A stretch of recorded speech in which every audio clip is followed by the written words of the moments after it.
યોગેશ કાકા અલવિદા। વડોદરાના માંજલપુરમાંથી એક એવો અવાજ હવે હંમેશ માટે શાંત થઈ ગયો છે, જે સત્તા સામે પણ પ્રજાના હક માટે ગરજતી હતી। 80 વર્ષની વયે હાર્ટ એટેકથી માંજલપુરના લોકપ્રિય ધારાસભ્ય યોગેશ પટેલનું નિધન થયું।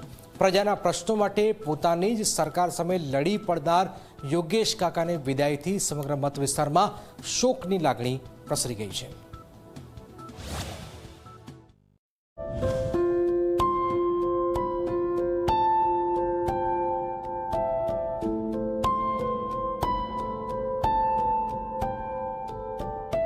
ત્રેવીસ જુલાઈ 1946ના રોજ જન્મેલા યોગેશ પટેલ હવે આનંદ સફરે નીકળી ગયા છે, પરંતુ તેમની રાજકીય સફર અને પ્રજા માટેની લડત હંમેશા યાદ રહેશે।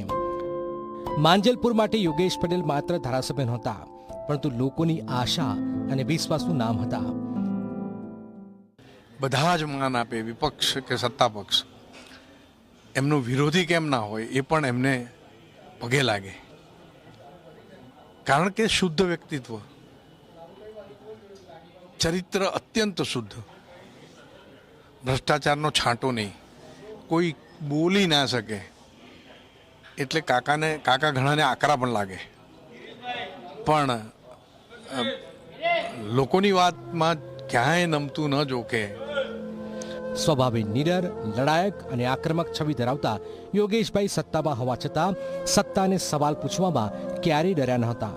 પ્રજાના પ્રશ્નો માટે તેઓ મુખ્યમંત્રી હોય કે નાયબ મુખ્યમંત્રી, સૌને ખુલ્લેઆમ પત્ર લખતા અને જવાબદારી નિભાવવાની પણ માંગ કરતા।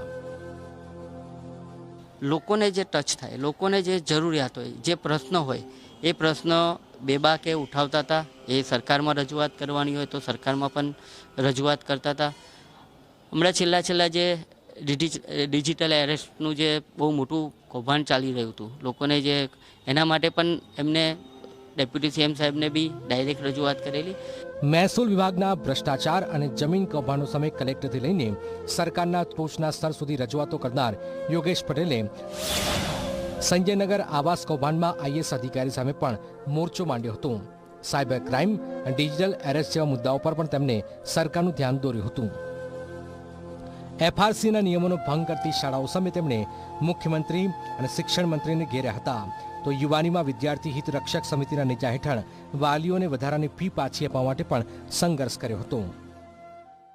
1990થી યોગેશભાઈની ધારાસભ્ય તરીકેની કારકિર્દી અને એ પહેલાં પણ જાહેર જનતાના સામાન્ય કાર્યકર્તા તરીકેની કામગીરી દરમિયાન પણ કોર્પોરેશનના જે તે સમયના અનેક ભ્રષ્ટાચારો સામે લોકલડત આરંભીને લોકનેતાનું બિરુદ પામ્યા હતા। વર્ષ 1990માં જનતા દળમાંથી પ્રથમ વખત ધારાસભ્ય બનેલા યોગેશ પટેલ બાદમાં ભાજપમાં જોડાઈ ગયા। ભાજપની ટિકિટ પર સતત 7 વખત જીત મેળવી અને કુલ 8 ટર્મ સુધી ધારાસભ્ય રહી જનસેવાનો અનોખો રેકોર્ડ પણ સ્થાપ્યો હતો। સરકાર ગમે તેની હોય, પરંતુ પ્રજાના હિત માટે પોતાની સરકાર સામે અવાજ ઉઠાવવાની હિંમત બહુ ઓછા નેતાઓમાં જોવા મળે છે। યોગેશ પટેલ એવી જ એક જીવતી જાગતી સંસ્થા હતા। આજે તેઓ ભલે આપણી વચ્ચે નથી, પરંતુ પ્રજાના પ્રશ્નો માટે ગરજતો તેમનો અવાજ અને જનસેવાની તેમની ઓળખ લાંબા સમય સુધી લોકોના દિલોમાં જીવંત રહેશે। રવિ અગ્રવાલ, ઝી મીડિયા, વડોદરા।